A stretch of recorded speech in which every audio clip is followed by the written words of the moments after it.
Hey guys, our guests tonight are Preston Dennett and Dolly Safran.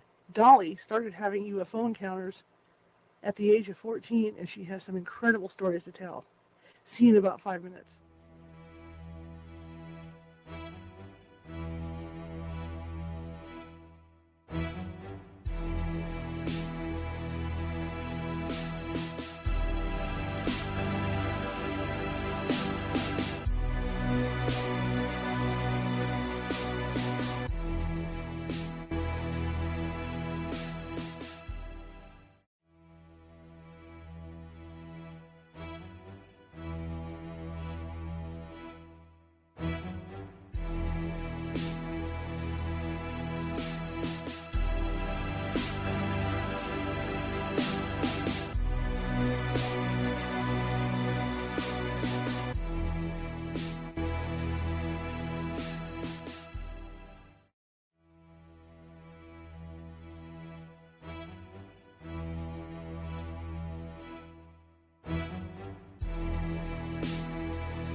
Grab your popcorn and snacks. Find a comfy spot, take a seat or lie down, and let me transport you to a place of fantasy, ghost stories, ancient legends, odd creatures, alien encounters, and other magical topics. You may even decide to join the conversation. From faraway lands to your own backyard, with a small dash of pixie dust, turn out the lights and open your minds. The journey is about to begin. Good evening, everybody. How is everyone tonight? I hope you said good, because we got a great show lined up. Wow, I'm really excited about tonight. I've been thinking about tonight for a while. My name is Charlotte. I'm going to be your host for the next hour. And I'm also the owner of the California Haunts Paranormal Investigation Team based out of Sacramento, California. You can find us at www.californiahaunts.org or californiahauntsradio.com is the website. Anyway, my team is 45 strong up and down the state of California, which means we're in almost every county. So if you think you have a paranormal issue going on, we can get to you. Okay? So, yeah. Anyway, I want to announce a special event. Tomorrow night, Medium Nancy Matz is going to be doing a special event. And it's going to be over here on StreamYard. It's for 5 people only. And it's going to be interesting. If you think you might have psychic abilities, this is the event for you. Because Nancy's going to look into that for you. Okay? This is a way for you to learn how to contact those that have passed on. Yeah. So she's going to be doing that tomorrow night. But that's at 7:35 after this show ends tomorrow. Okay? The way to find out about that is you go to California Haunts Meetup. It's nothing to join the meetup. I don't spam people to death with it. It's just that's where all our informational stuff is. Okay? Or you can go to Facebook and visit California Haunts Ghostly Events, and the link to the meetups over there to join up. Okay? But there's only 5 spots for that tomorrow night, so do sign up early because it's going to fill up. All right, but this is your chance to see how psychic you really are. Okay, so join us tomorrow night. Nancy and I are going to be there. Okay, all right. Anyway, my guest tonight, Preston Dennett. He's been on before, and he has incredible UFO alien encounters to talk about. But the other guest, Dolly Safran, I hope I said her last name right, she's on tonight, and she has an incredible story to tell. Her contact with UFOs and aliens started when she was 14 years old. And they have lasted all her life. So I am really excited to have these two on. So let me get them in so we can get rolling because we have a full packed hour. Here we go. Hello, Preston. Hi. How you doing? I'm doing well. Quite warm, but I'm doing well. Oh, hot too. I mean, it was like 95 today, but still, in here, it's too hot here for me to handle. Dolly, we finally meet. Hi, how are you? Good, I'm good. That's great. Hey, Preston, where are you located these days? I am in Reseda. We also pronounce it residue, actually. Residue. But yeah, right outside of LA, and summer has started with a vengeance. You know what? Sacramento too. Sacramento might as well be Arizona the way it goes here, man. Every time I think of Reseda, you know what I think of is the Karate Kid. That's what comes to mind. And Dolly, where are you from? Originally from, I was born near Fort Benning, Georgia, but I lived in Miami, Florida most of my life until Cool. I got to be an adult, and then I've traveled a lot. Awesome. You have a really neat story to tell. Preston, of course, wrote the book. I've read parts of it. Oh my gosh. It's just eye-popping. And, one of my favorite UFO encounters is the Mojave incident. That's one of my favorites because that was so graphic, about what those people went through and everything. But your stuff just totally trumps that. I hope not. I'm kind of hoping there are other people like me out there, actually. Want to hear from them. So, Preston, tell me how you met Dolly and how will this story transpire? We met in outer space in a weird kind of way, actually. I'm only being half facetious there, really. She reached out to me in 2016 over the internet, and we began corresponding. She said she's had some experiences and was looking for someone to talk to maybe write about her experiences. She was a little bit cagey at first, a little bit wary, which I'm used to. I understand, it's difficult, talking about this stuff if you're an experiencer. Mm-hmm. But as we talked more, I realized more and more that, wow, Dolly's story is a big one. And in fact, I finally figured out after about a year that it was easily the most extensive story I've ever had the opportunity to investigate, extensive, set of experiences. So yeah, she reached out to me, and what's really interesting about this is that she was looking for a researcher. She had decided to go public. She's a fully conscious contactee, which we'll get into, I'm sure. But by that I mean, she doesn't need hypnosis. She's not fearful of her encounters. She's had a full-on relationship with ETs, living among them for long periods of time, hours, days, weeks even, and decided to go public. And she talked about with the ETs, and they're like, okay, you know what you're getting into, do you? And she's like, well, I'm not sure, but I really think it's important because, the whole UFO contact experience is being misrepresented in the media. Mm-hmm. So they said, yeah, go ahead, you'll find a researcher. But she couldn't find a good one. And I can sympathize with that, because I am pretty disappointed with a lot of the researchers out there with their own agendas and their fear-based viewpoints. Mm-hmm. So she went back to them and said, you know what? It's not easy. I'm not finding anybody. And they said, well, here's a guy. His name is Preston. He's on YouTube. His last name is Dennett. And so, yeah, I was basically referred by the Greys, the Grey extraterrestrials, knew about me, knew about my research. I'm like, wow. When Dolly told me that, which took her a while, she didn't tell me that initially. So yeah, the Greys know about me, and that's how we met. Wow. Yeah, I went to YouTube. They directed me to find him on YouTube, and I found his videos, and I found the very first one he ever put up, and it was on healing, and I listened to it, and I was impressed. I thought, okay, this is it. They're right, And I emailed him, and he emailed me back less than 24 hours later, and that was 6 years ago. So, yep. And you ended up writing your book too. That's really cool. Yeah, he did. That is really cool. So these things started to happen when you were 14, correct? No, I'm a generational contactee. My Okay. father was one also, and his father probably, or a mother before him, on and on. Um, I remember my first experience was when I was about 10 months old. I was in my crib, supposed to be taking a nap, and I started levitating out of my crib, and that impressed the hell out of me. And I tried to flip over and go back down, and my memory ends there. It was very traumatic. I remembered that much.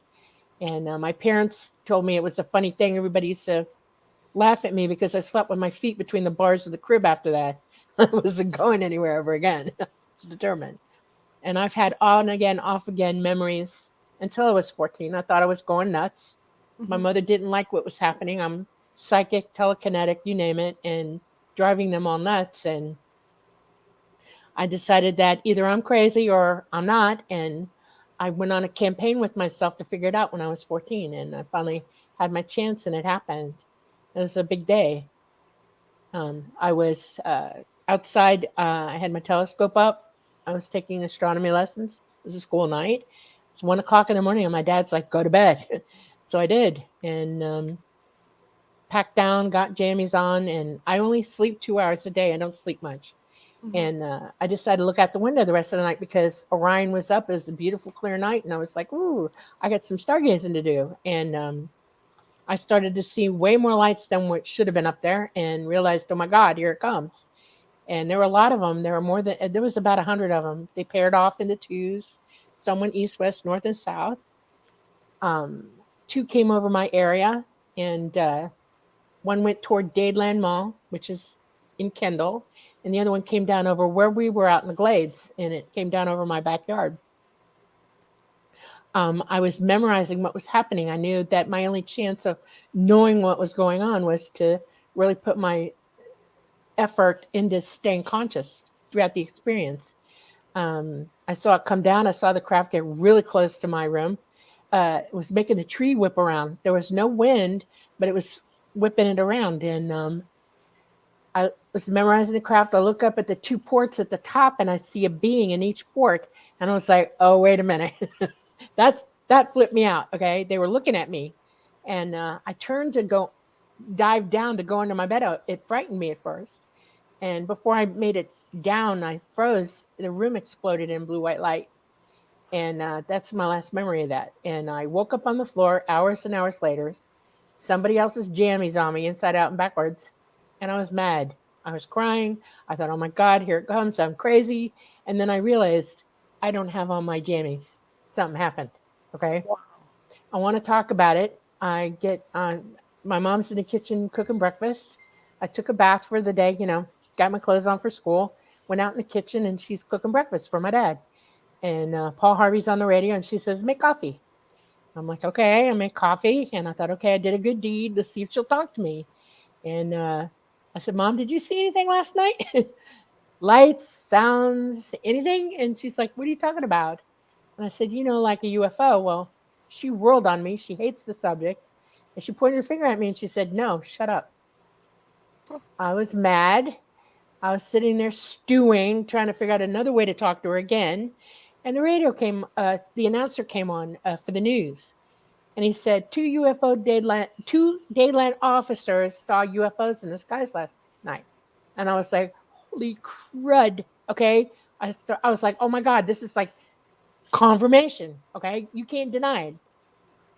I'm talking about it to her before they said that. I'm right. Okay. I knew I was right. And I started jumping up and down. I was like really going over the top emotionally. She said, get out of the kitchen now. You're dreaming. My dad met me just as you go out the door into the hall. He said, you need to calm down. You're over the top. Stop. Calm down.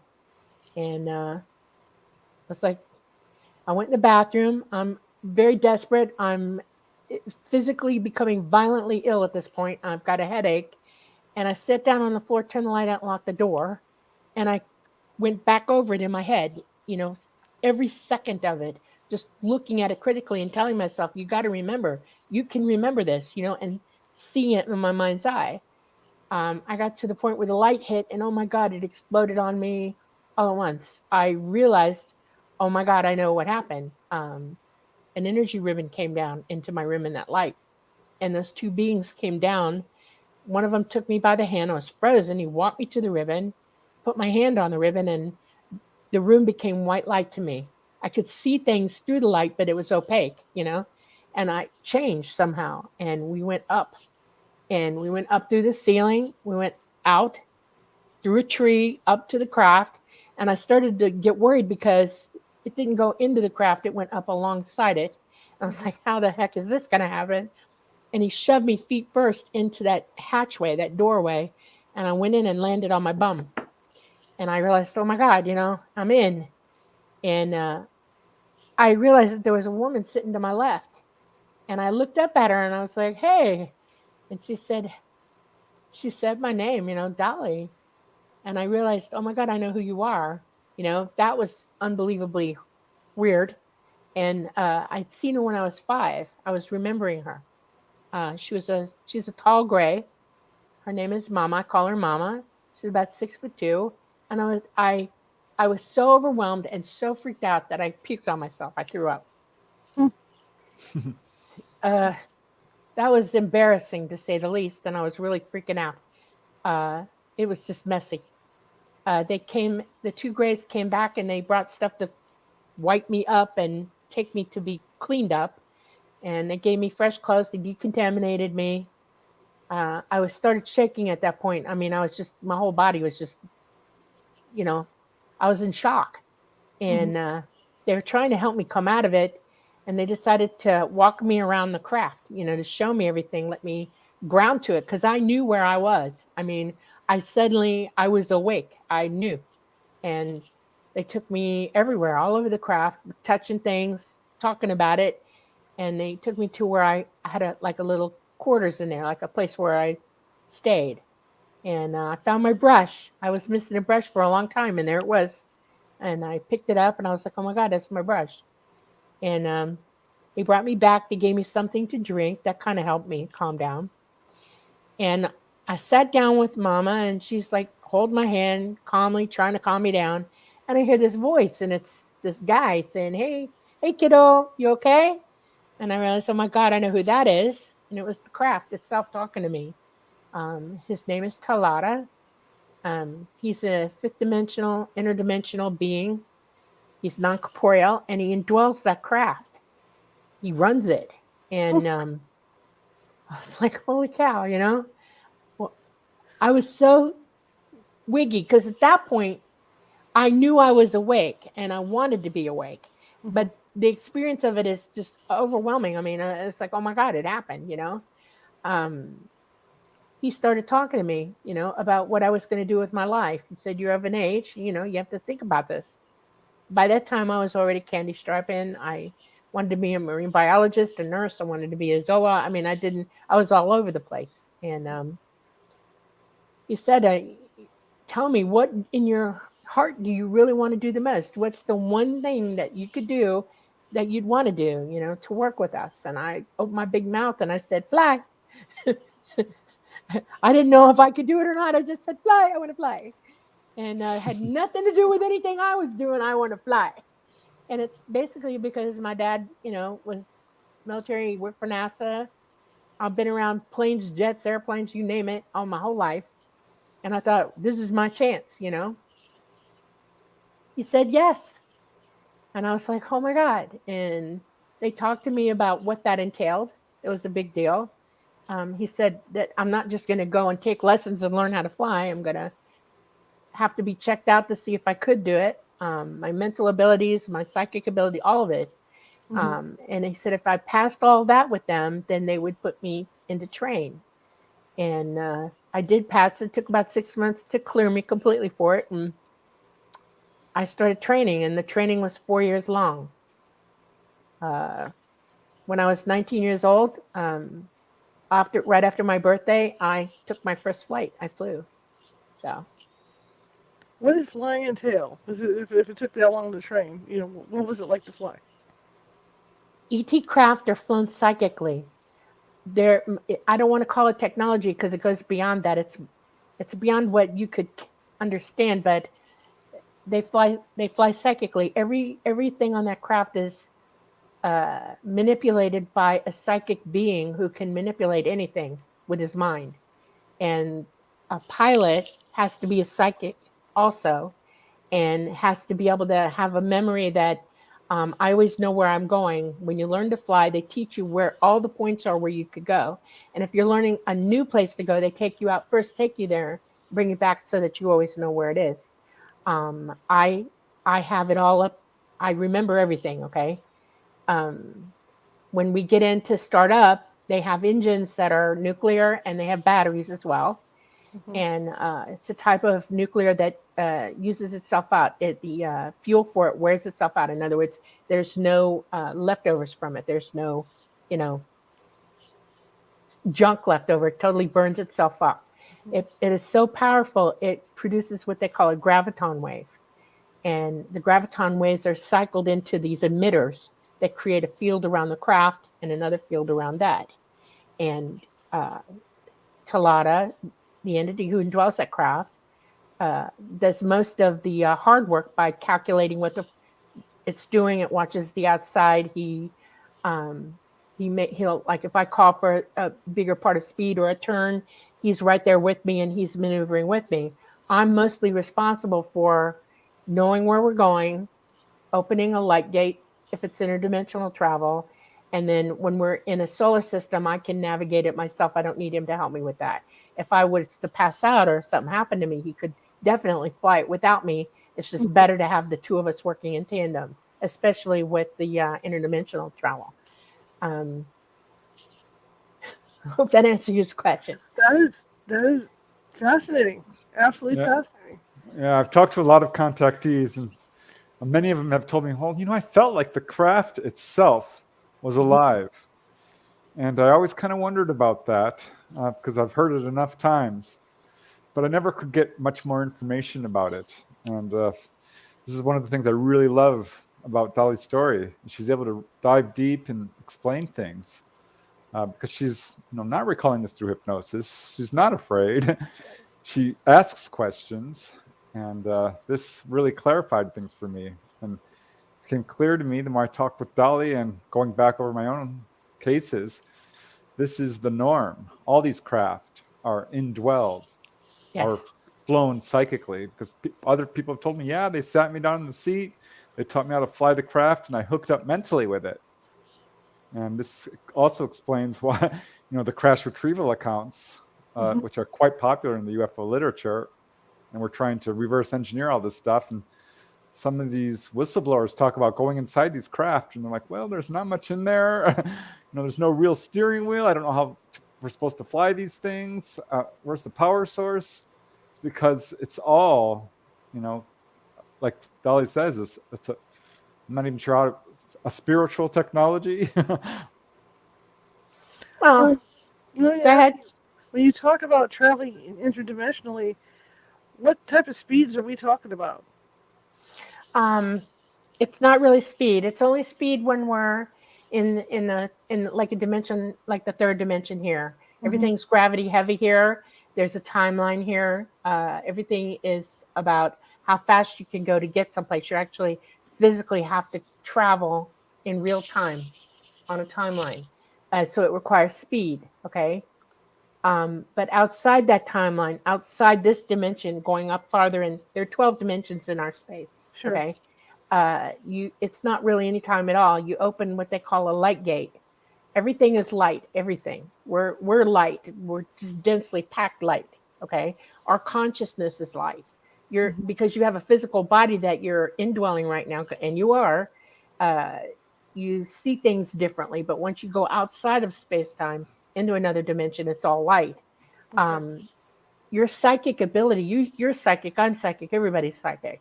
You have a pineal gland in your head, and you know that. And it's largely constructed like your eyeball. It's made of the same stuff. It looks like an eyeball in your head, only it doesn't have a lens, but it's able to transmit and receive.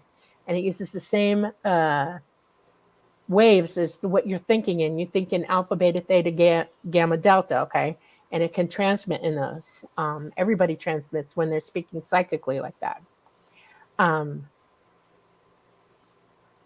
It is, I think about it. In other words, I'm using energy that's an electromagnetic ball, okay, that I put my consciousness into with Talata, and I gather energy, psychic energy, and I open a gate. And inside that gate, I have coordinates already in my head. I already see myself there. I've already projected forward into it. And when we go through the gate, that's exactly where we go, where I have it in my head to go. It's all psychic. Okay. Like when you remote view, when your mind goes somewhere else, you're already there. You realize that, right? I'm doing the same thing when I open a light gate and I go through. I'm already there. I just follow my mind to go to it. It kind of reminds me of the stories that I hear about heaven, where people, the thought of that is that, okay, if you want to be someplace, just think that you're there and you'll be there. Correct. That's what it reminds me of. Right. Interesting. Exactly. Yeah. Interesting. I want to drive one of those. I have a blast back this sucker.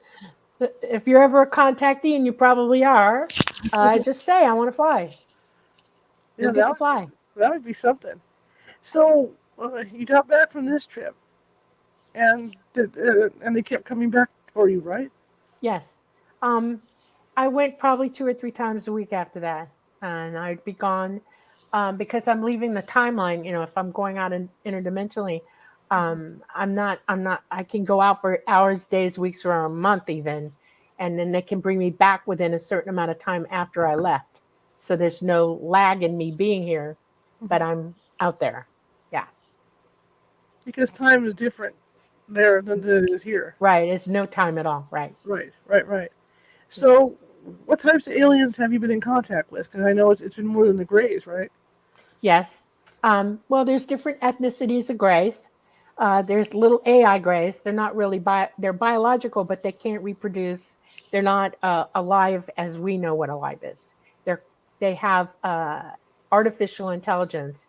They can learn. They can teach themselves at some points, but you can switch them off. And they're mostly the workers for everybody because space is dangerous. Gamma radiation hurts you, and they're the workforce out in space for everybody. Then they're the little. They look like almost troll size grays, and they're kind of bluish skinned, blue gray. And Preston's sister-in-law, Kisara, she's an artist.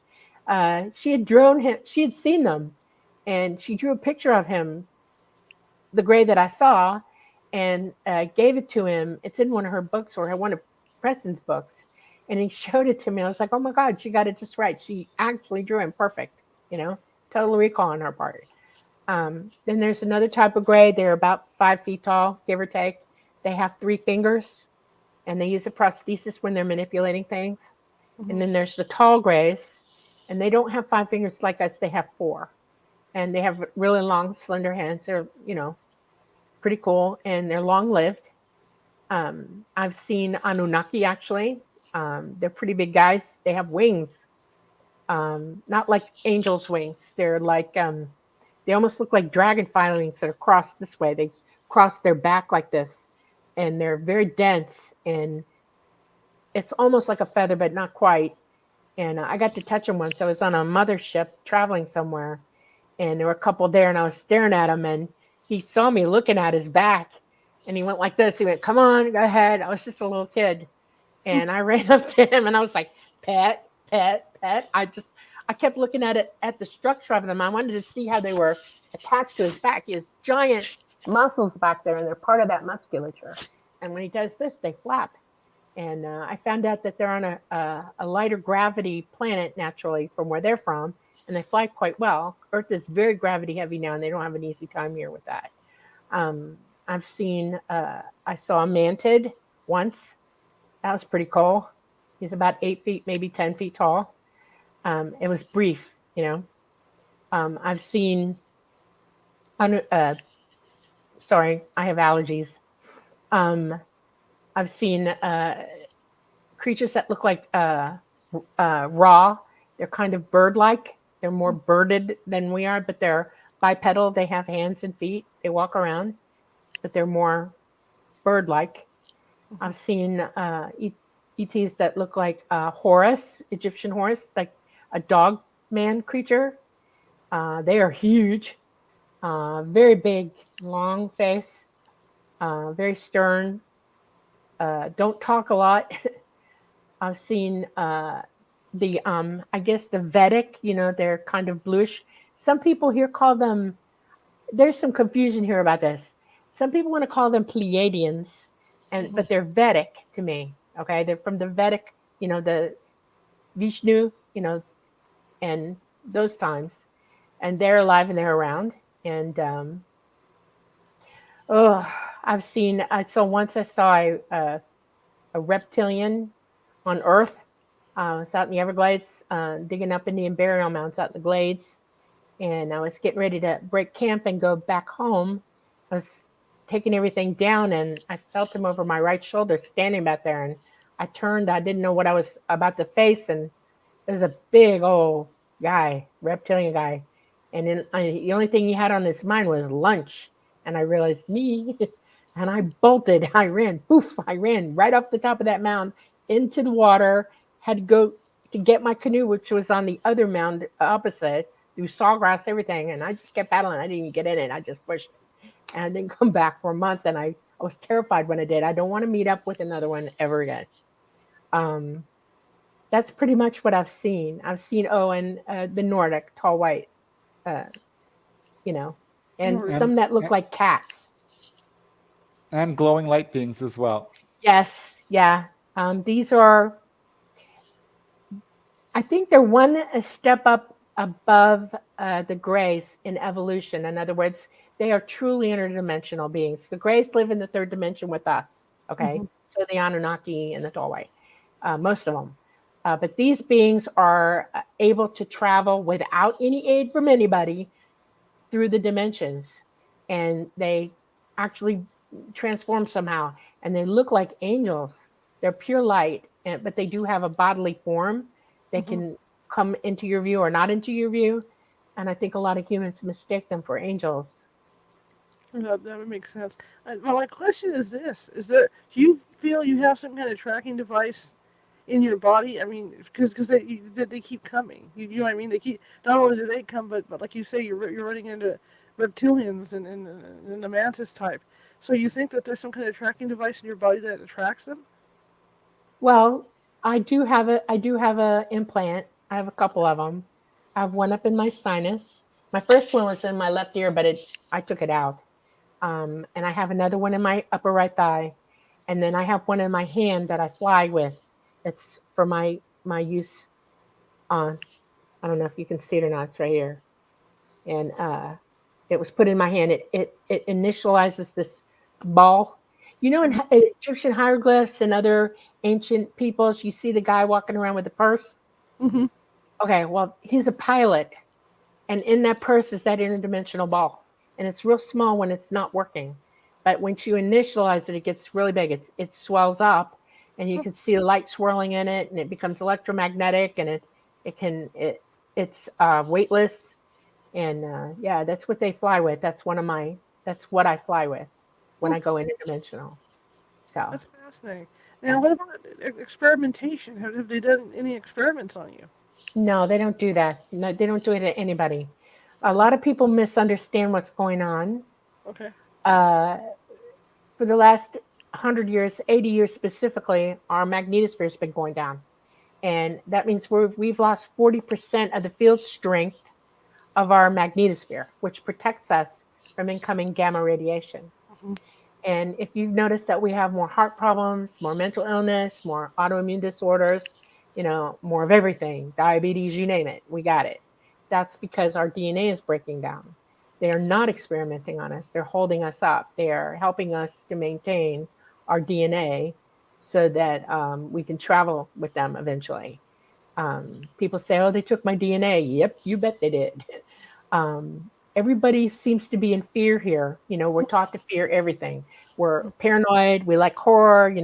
It's like everybody's been trained here to not accept anything that they don't understand and not to be curious about it. Not really. Okay. And that puts fear in you. And like, I'm also a nurse, and I've had many patients come in and they're terrified of me. They're terrified about what's about to happen to them. They don't know. And I get attacked regularly. Okay. That's what's Yeah. happening with them, This is a huge problem in this field. I've interviewed a lot of people, and many of them have fear, and I totally understand it. It can be scary, and it often is. This is, again, like Dolly says, we kind of have a tendency to live in fear. Mm-hmm. And it took me, a year or two. I got involved in this field, and I thought, this is not good. I'm not happy about this. And I really had to step back and look at what was actually happening.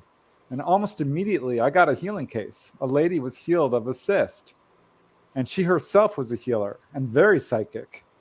And I started to see these patterns. And so I stepped back and I really kind of looked at these cases objectively, and I realized, well, wait a second here. Yeah, it's scary being taken on a craft and physically examined, and that's the scariest part. Pretty much hands down, this is where people start to lose their minds and turn away from it and say, I don't like this. Mm-hmm. But those who move past their fear start to get to the good stuff. And when someone doesn't, they think, well, this is bad for me, this is evil, I don't want to remember it, I don't want to talk about it. But what actually happens when someone's taken on board is you are perhaps examined, often healed. Pretty much every major researcher out there has healing cases, and they're not talking about them because fear sells. Mm-hmm. And healing cases are often considered to be fringy, perhaps, or certainly were. But no, John Mack has them, Bud Hopkins, David Jacobs, Barbara Lamb, Edith Fiore, Philip Mantle, Yvonne Smith. I could go on. Mm-hmm. And beyond being physically examined, this is when it's so cool. And I have account after account after account of this. This is what I've really specialized in my research is, first-hand contactee cases. People are taken to the, control room, sat in the pilot seat. Here's how you fly the craft, which is all of what Dolly's about. But they'll take you to the observation deck, and the craft will become entirely transparent. And they'll show you, like, look, there's the moon. Look down below. Do you see Earth? Look, would you like to see Saturn? We will take you there. I've got case of, that happened to Dolly. I've got several cases of that. They will take you to the engine room. Like, here's how we fly our craft. We use, it's usually along the lines of what we would think of as anti-gravity or electromagnetics. It goes way over most people's heads. Right. And that was what was so fun about Dolly. She's like, let me break it down for you. Which is basically just harnessing Earth's magnetic field lines. Right. Well, we don't harness them. We surf them. We skiff them. In other words, it's like a giant ocean of electromagnetic energy everywhere. Okay. And we use the craft, the fields on the craft, to skip along it, to surf it.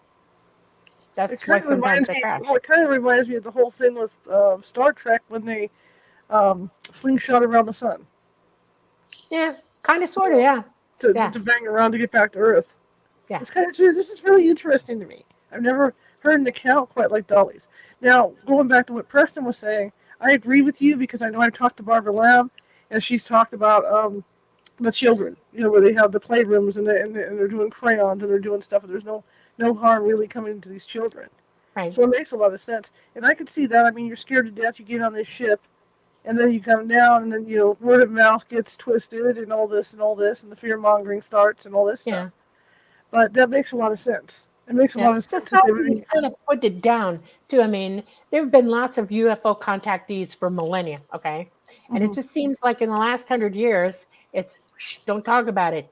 You're crazy if you're having contact. I mean, out of nowhere, this particular iteration, these generations that we're in are been pushed away from talking about it. Oh, something's wrong with you. We're going to fire you for that, I got into CE5 simply because it was a place where people could come together and talk about it without being harassed and initiate contact and learn about what was going on and, come together. It's more and more and more lately. People know that they're real now.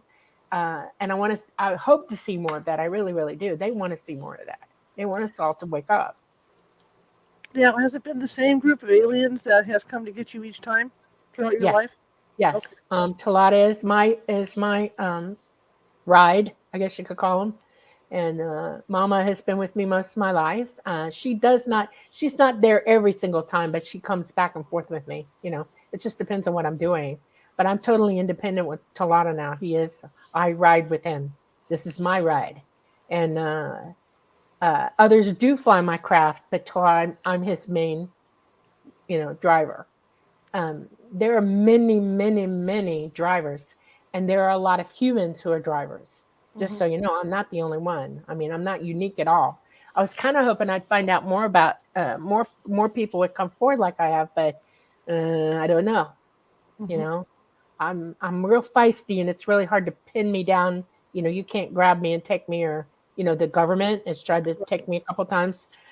They watch me all the time. I'm least likely to shut my mouth and not talk. They might not feel the same way I do about it. I was warned about that. So, but I would love to hear from them. I really would. I'm making a plea. Come on. Now is now.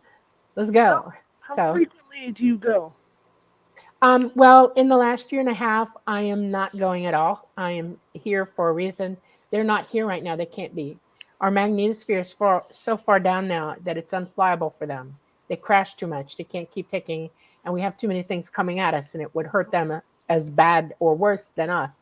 So they've left their drones. Their drones are flying. They have sentinels.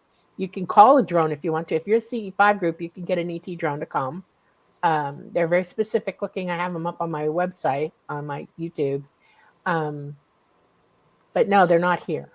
Before that, I went all the time. In my adult life, I was probably up every other day or every day, just depending on how I felt about it. I still have to live my life here. I still have karma here. And so I've been trying to live, duality, I guess. And but yeah, I'm almost every other day or every day. Just depends. Well, you hear, so many stories of people that go and they don't have the memory of this. How are you able to, or how did they allow you to retain all this information and then to come They back? didn't. I did it. I am not afraid. I have no fear whatsoever. They're real to me. They're people to me. I understand who they are. I've been taught by them. I've spent my lifetime realizing the truth. It's one of their greatest wishes for the rest of this planet is for us all to have the same ability that I do to see them, hear them, and talk to them. But you Mm-hmm. got to drop your fear. You got to heal yourself from that. Sure. Okay. You've got to learn to practice your psychic abilities. I loved hearing that you do that. Okay. That's fantastic. Practice, practice, practice. Because the more you open up and become aware, you'll start hearing them. They will physically, come to you in a way that they can now. It's like they'll remote view you, they'll OBE you, they can psychically, talk to you, that kind of thing. If you see orbs, that could be them, coming around you to talk to you. So it doesn't have to be exactly physical right now. They have other ways of talking. But yeah. See, this is something I've been toying with for a while because after reading the Mojave incident and seeing what they went through afterwards, as a ghost hunter, a lot of what they went through afterwards is what I investigate when I'm out in the field. And so it's made me question whether we're actually investigating ghosts or we're investigating the aliens. Well, that's another reason to wake up psychically because you can tell the difference. Mm-hmm. I see spirits all the time. I'm wide open psychic and I know the difference. I know a corporeal being is opposed to a non-corporeal being. Mm-hmm. There is a way to see that psychically. There's no mistaking it for me. Okay. Energy is energy and it presents a certain way when you're corporeal and it presents another way when you're non-corporeal. Even interdimensional, I can tell when an interdimensional being is with me. There's 3 different ways to see people. ET is as physical as we are. They have consciousness like we are. And when they expire, when they pass away, they go to the same place as us. They are us. We are them. We're all one. Okay. Everything that's corporeal and has a mind and consciousness, we're all the same thing. We all have DNA. Our DNA is exactly the same all the way through the universe. Okay. The universe is just a construct, a template for us to come to in the 3rd dimension to learn. Okay. So develop your abilities. When you see a ghost, sometimes you see echoes. The universe has a unique ability to every cell of everything, all the way down proton, mu, and all of it, can record energy. Okay. And it transmits itself clean across, 2 particles. Einstein was right. Attraction from at a distance. You can do that. I can talk to Chalada clean across the galaxy mentally. Okay. But you have to be able to use it to do it. That's why you need to practice this.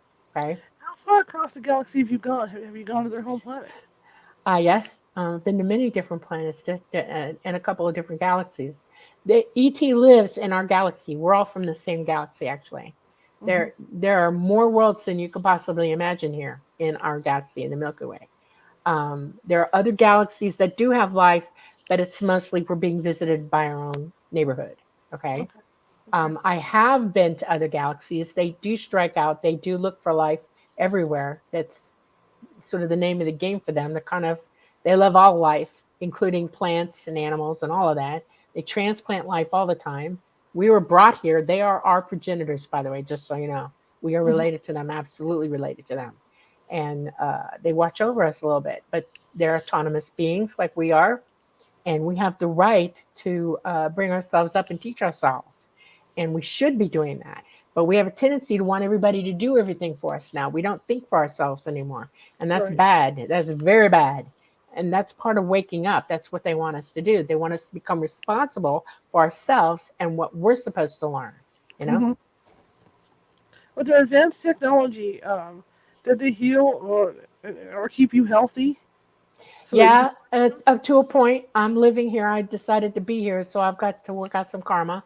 I've had some direct healings. Yes, absolutely. They've kept me going. I've had many different physical things happen to me. I was poisoned once. They helped me through that. I have a kidney transplant that kind of helped bolster me up.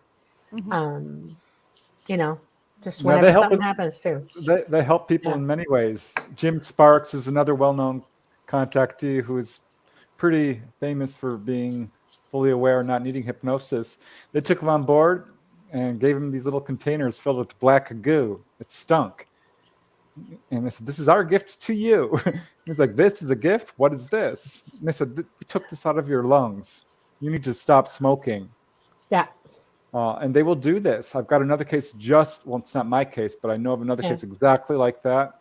Another case where a lady was taken on board. They had healed her of kidney failure. And they took her on board later and showed her liver, a hologram of it, holograph. And there were little black spots all over it. And they said, "Do you see that? There's all these spots on your liver." She's like, "Yeah." They said, "You need to stop drinking Diet Coke. It's damaging your liver." So they will give, they told one lady, "You're getting too fat. You need to stop eating all these fatty foods." She was not happy to be called fat by the Greys. But yeah, they will give dietary advice. They have, Dolly was lost once on the road. They came swooping down, showed her the way back home during a very intense rainstorm. I've got a bunch of cases of people who've been saved from car accidents that happened to Dolly. They said, "Slow down, slow down. There's an accident up ahead."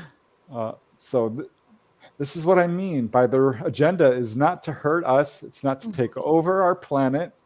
It is not to experiment. They are here to heal, to guide, to teach, and ultimately to warn us as well that we're on a dark pathway, but ultimately to wake us up. And you will see that the vast majority of contactees exhibit pretty pronounced psychic abilities. And as a general rule, our mediums can do astral travel, have telekinesis. Many of them have physically levitated. I finally asked Dolly, I'm like, "I don't suppose you ever experienced physical levitation, spontaneously." She's like, "Well, actually, yeah." She did not offer this up and I can understand that because it's a big kind of pill to swallow.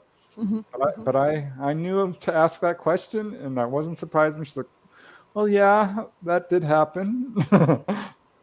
So I think that's an important point. They really want us to wake up to, we call them superhuman, supernatural abilities. They're not. They're natural. This is the birthright of all of us. Right. Absolutely. So, have they seen our future? Do they know what's going to happen to us? No. Okay. They do not. They're outside the timeline all the time. They can see forward and backwards, but they do not go there. There's a couple of reasons why. It's more important for us to live in the present. In other words, be here where you are right now today. If you're trying to go back or forward, you're not doing what you do need to do right now. And it puts you in danger for a lot of reasons. You can lose your life. You can make terrible mistakes. You just need to be present in your life every day. And you need to practice every day being present. It helps you use your psychic ability. So no, they're not soothsayers at all. They have an idea of what's coming for us. They know that, but it's mostly their ability in being interdimensional. Okay. They see the universe in a different way than we do. They understand it a lot better than we do. And they know its physical workings better than we do. So yeah, in that way they can predict what's going to happen. Yeah. When you talk about them not being able to land here, when do you think they're going to be able to, that whole disclosure thing that's going on, when do you think they're going to be able to let themselves known here on Earth? They have already been doing that. They come around all the time. People see them all the time. They're not letting the government have anything to do with it. They're bringing it straight to the people. Children see them. Preston's written a couple of really good books about exactly how it's happening. They go to movie theaters, drive-ins. They visit people at their homes, or they go in groups. They go to CE5s. People see them everywhere. It's just that the government is not going to let you bring that disclosure out and make you believable. They want the authority, okay? And the only reason they want to keep a hold on that is they really don't want you to know, okay? Because there's something is coming, and they're trying to run their own show, and they have an agenda. That's why. And it's up to humanity itself to say, okay, we don't need to listen to you anymore. We know what we know, and you need to work at what you need to work at, and them be damned, you know? Along the psychic lines, and I saw a TV show a while back.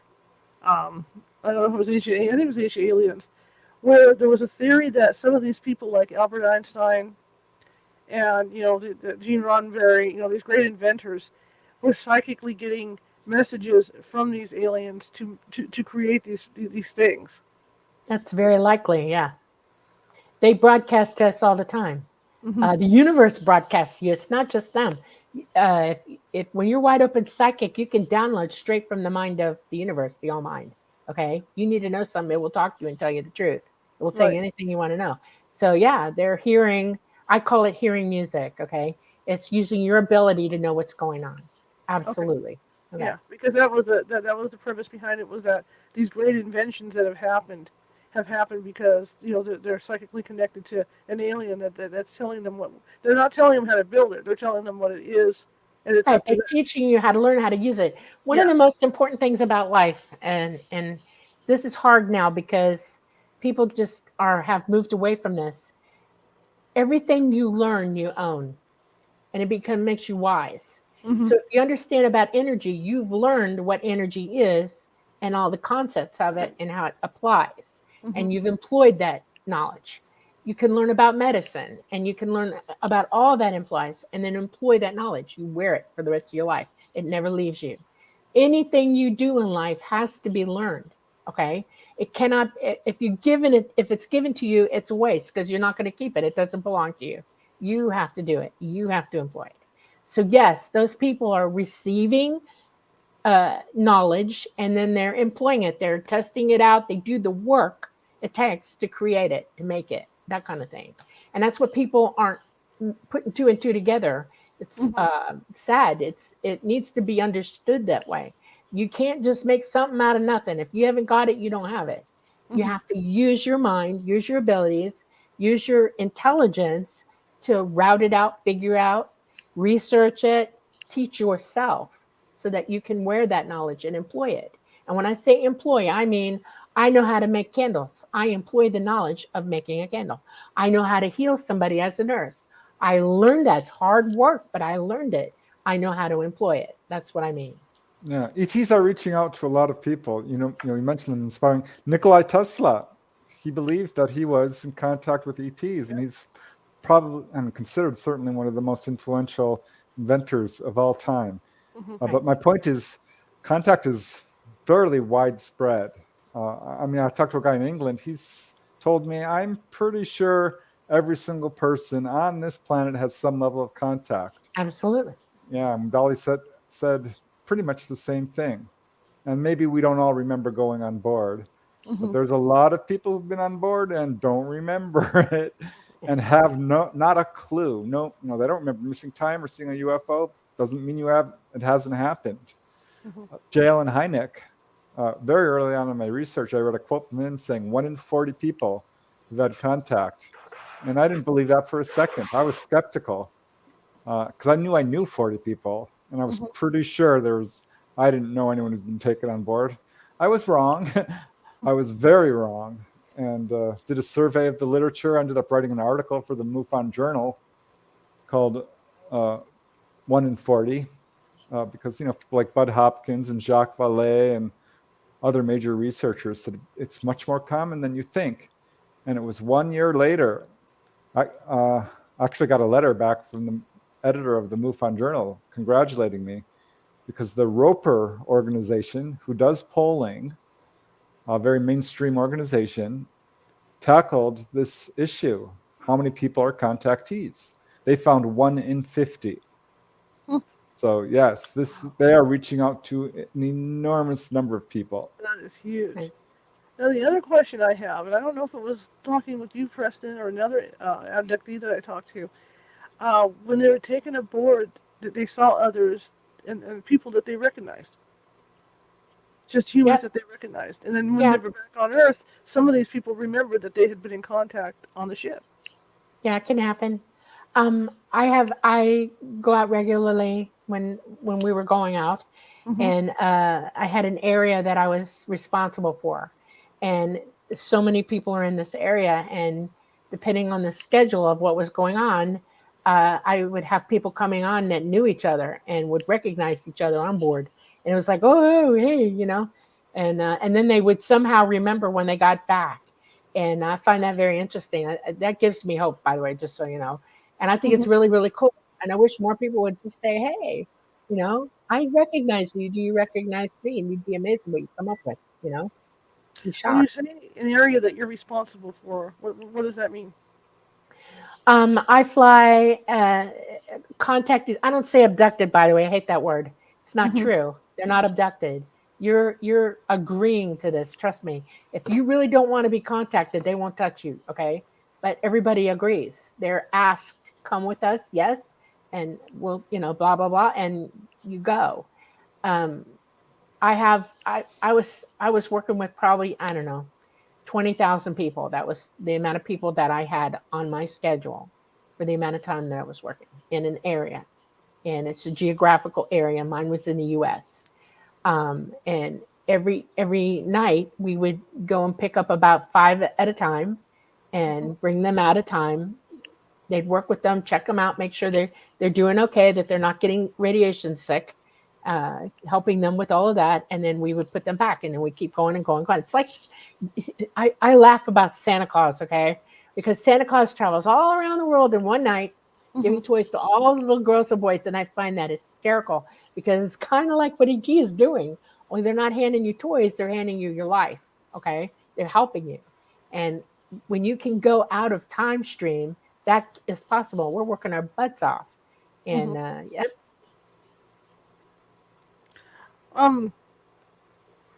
Again, we'll go back to why. I mean, are they trying to keep us, like you say, are they trying to do something with our genes to keep us healthy? Yeah, they're trying to help us stop losing our genes from derazzing. The 2 astronauts that were brothers, they were identical twins. Right. You remember one went to space and it kept one on the ground for a year. When they came back, they were shocked because they found out that it is true that gamma radiation makes your DNA fall apart. It's not a joke. It's real. And the moral of that story is that's happening to everybody on this planet as well, because our magnetosphere is not protecting us from it anymore. Right. It's a giant job for them to keep us going until they come back, and they are going to. We're about to go through some stuff. The Earth is not a happy camper. Our solar system is not a happy camper. The sun is not a happy camper, and there's going to be issues. Once we're past those issues, they will show up en masse all over the planet. There will be no more waiting. They'll open the doors and get everybody on board and get everybody off this rock, because the ultimate thing that's coming, nobody needs to be here for it. They're getting ready to take us all, and they want us to wake up. So is that why they got people like you? And I know Yes. I met a woman in Australia who I interviewed who said she was also like an emissary. Yep. For the There's plants. different jobs. Yep. There's a lot of us. Everybody's got a job. That's right. Fascinating. That includes you, Charlotte. Yeah, you're spreading the word. That's right. You're part of it. You're absolutely part of it. There's Absolutely. some Gray standing over here that I don't see, man. He's making me ask questions. This is just so interesting to me to hear a story like yours, because it's so clear. I've interviewed Preston in the past, and his story is really fascinating too. But You know what's amazing about Preston? Preston is example A of what it means to work hard to learn something. Okay. Right. He assimilates everything he learns. And from the minute he knew something was going on until this very second right now, he has done nothing but work hard toward a goal for that. Okay. And it's obvious in the knowledge that he's accumulated, and the wisdom that he's got, and just the all around. I mean, he's an all around go-to guy. People are starting to really realize that he knows what he's talking about, and he does. He does know. Yes. But you remind me of me. I mean, I'm a journalist, right? So if I got taken, I wouldn't be taking physical notes. It's all up here. So I would come back and probably be able to tell a story too, because I keep it all up here. And that's what you remind me of. You remind me of a journalist that got taken and it's all going into that upstairs filing cabinet. It's just, you're right, Preston. There's just so much clarity here. Which I see a lot with contactees. Dolly's memory goes way back to before, science says people remember only up to age 4, they said initially, and now they're bringing it down to age 2. They're going to have to bring it down at some point, because I Yeah. just looked this up recently because people were arguing on Facebook about this. And I can tell you, I've talked to many contactees who says, no, I remember all the way to, 8 months, 6 months, 10 months, a year. And for that matter, before that, Yeah, pre-life, past lives. Yeah, I remember past lives and stuff like that. I have very clear memories. Yeah. I used to talk about them when I was a kid.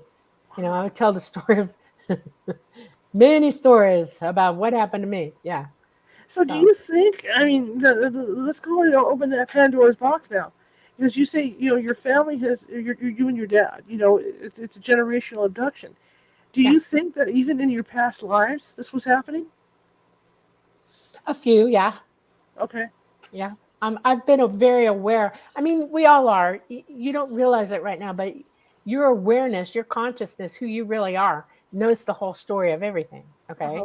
And you're as more wise than you know here. You just cut off from using it right now. Okay. That's a travesty in my mind, by the way. And so, yeah, don't think of it as I'm special. I'm not. All of us are able to do this, and you all have that. It's in there. Your consciousness is loaded with stuff for you. Okay. And want to see you use it. What about religion? When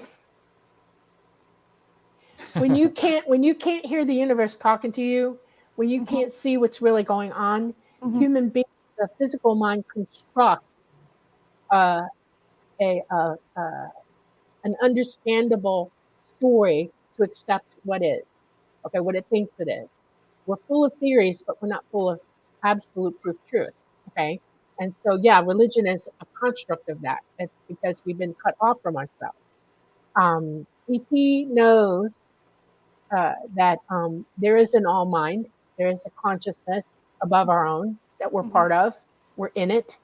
They know that it is as alive as we are. It's but it's not God. It's not a great big guy with a big stick ready to go on you if you do something wrong. Okay, that's a construct from here. That's everybody's mythology to keep everybody in line.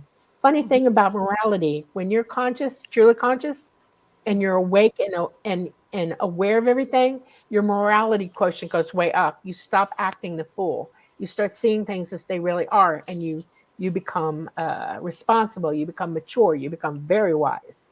Okay, so we're a bunch of people down here trying to tell each other to be cool and be wise and be responsible, and we're not doing a very good job because we're not conscious for it. Okay. Okay. Yeah, this has always been a big question among people. Do the ETs have religion? Do they have government? Do they have money? They don't have money. There's no federalized government. They work in cooperation. They're all about truth and knowledge and togetherness. Remember, these are very highly evolved beings who are extremely telepathic to the point where they all know what each other is thinking. Right. And they're all about exploring and learning. And Dolly, we go into this in the book. What is there a concept of God, which is more about what we would consider the all mind, or the Native Americans call it the spirit which moves through all things. Yes. I like that, and I think that's a really accurate portrayal of what the God really is, because we all have our own concept of it. But this definitely comes up in a lot of contactee accounts, and in the book, Dolly is on board when people are being taken on board and physically examined and checked up and counseled. And this is a question they often ask the ETs, according to Dolly. And yes, they do. Yeah, they want to know. It depends on who's on board and what's going on and how willing they are to open up about what they're thinking and how they're feeling about everything. But a lot of them outright ask them, are you angels? Are you what an angel is? And they just very gently let them know that no, we're the same. You are us, we are you, we are one. that there is an all mind. They will be told at that point the truth. There's an all mind. There's a spirit, right? We're all part of that spirit. We're in it. That's what I mean by source. We're all in that together, okay? And there is nothing. One of the reasons, do you ever wonder why you're here? What's the purpose of coming here? Yes. All right. Well, when you're outside of this dimension, there are 12 dimensions in the universe, okay? And outside of that is source. And in source, we know everything. But it's like us having kids that are spoiled rotten. They don't know how to do anything because they may know everything, but what are they going to do with it? They don't know how to use it, okay? We come here, we all come here. We become physical to learn, to employ what we learn, to become wise. We ascend in our knowledge, in our consciousness. We're reaching for the all mind. We want to go talk to him. We want to have a conversation. And to do that, you must learn. And this is why we're here. That's why you're here, literally. Fantastic. You guys, this hour blew right by. This is so fascinating to me. I'm so glad you came on, and I want to thank both of you for coming. You're welcome. I really appreciate it. Preston, it's always a pleasure. Hey, I'm right there with you. I always enjoy doing your show. It's always a pleasure. Yeah. I want to thank you both. How can people reach you guys and find you guys? I do have a website, prestondennett.weebly.com. I also have a YouTube channel. I'm all over social media. Always happy to hear from people. You can contact me through my website. I know Dolly has a YouTube channel as well. She's putting out some of her photographic evidence, and there's a lot of it. Her story is not resting on just, her words. There's physical evidence, photographic evidence, corroborating witnesses, and more. But yeah, books are available on Amazon, and really appreciate you having us both on the show. I really appreciate you coming back on, Preston. And Dolly, it's just I'd love to get you back on, get you guys back on again to talk more about this. Thank you. I want to give you a tool before I go. Okay. I don't know if you've heard it or not. If you haven't, it's called ESP Trainer. Russell Targ is responsible for developing it. It's in the Play Store. It's for Apple or Android, and also your PC, iOS. Okay. Download it, use it. It's a very good psychic trainer. Okay. Okay, cool. Thank you so much. You're welcome. I appreciate it. And again, thank you both so much. I really, I loved it, and I'd love to get you back on, man. Definitely, it's a date, okay? And thank you so much for having us, okay? I really appreciate it. Thank you. Have a good evening, you guys. You too. You too. Bye. Bye, Preston. See you guys. Wow, that was incredible, and I learned so much from her, and that's what you want from a guest. I mean, her story is wonderful. Now, tomorrow, it's going to be along the same line. Stephen Bassett's going to be with us tomorrow. We're going to be talking UFO disclosure with the government tomorrow. So we're going to be, discussing that. Hey, if you're watching from YouTube, do me a favor, and if you haven't subscribed yet, please subscribe. We're always looking for subscribers. If you're watching from Facebook, please hit that follow button, just like Twitch. If you hit that follow button, I'd really appreciate it. And and remember, tomorrow night, Nancy Matz and I are doing a special event along the lines of what we just discussed with these guys. Do you think you're psychic? Do you think you might have psychic abilities? Well, tomorrow night, for five people that sign up, Nancy's going to sit down with you and explore that to see if you have abilities. So I think it's pretty beneficial, especially after hearing what we heard tonight on the air. Okay, and the way to do that is I'm going to go ahead in about an hour, and I'm going to put up a link on the California Haunts Radio website if you need to sign up that way. Otherwise, again, we're looking for more members of our Meetup site.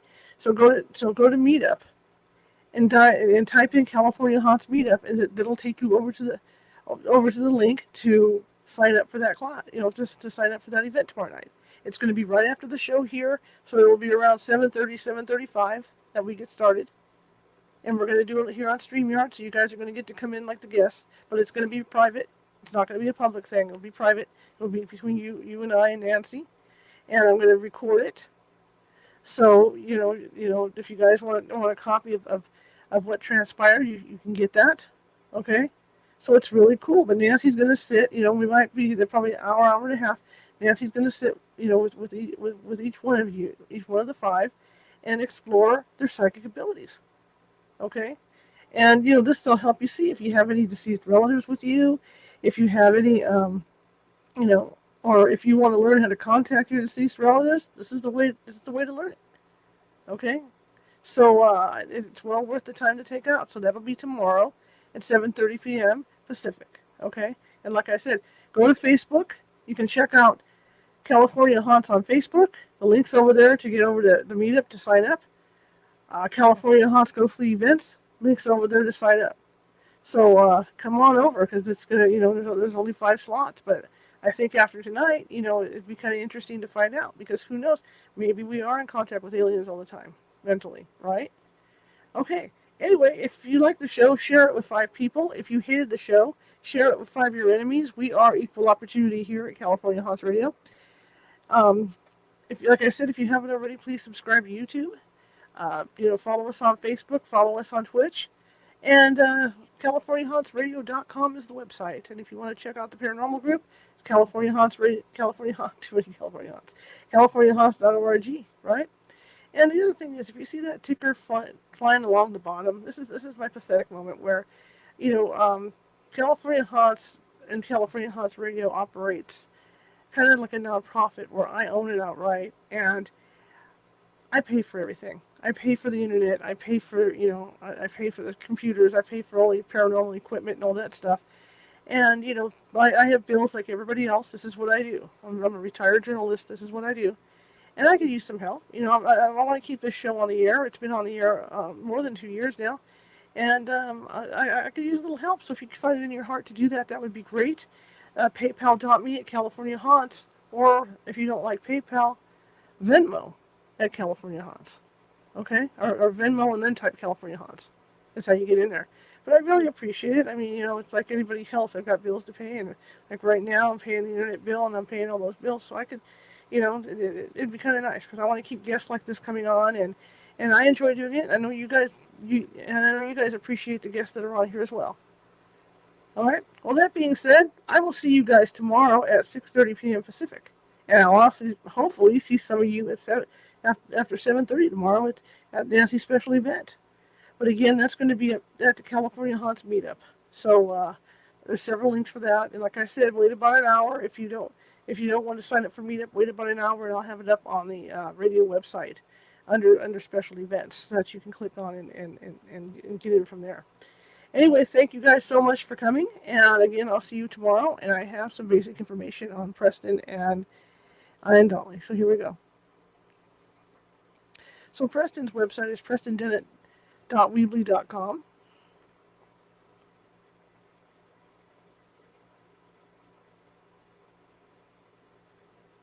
And the book is Symmetry, A True UFO Adventure.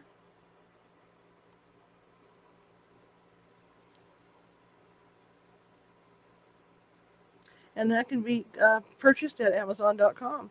And of course, Dolly spoke of her YouTube site, so go ahead and Google, for that YouTube site, and all that good stuff.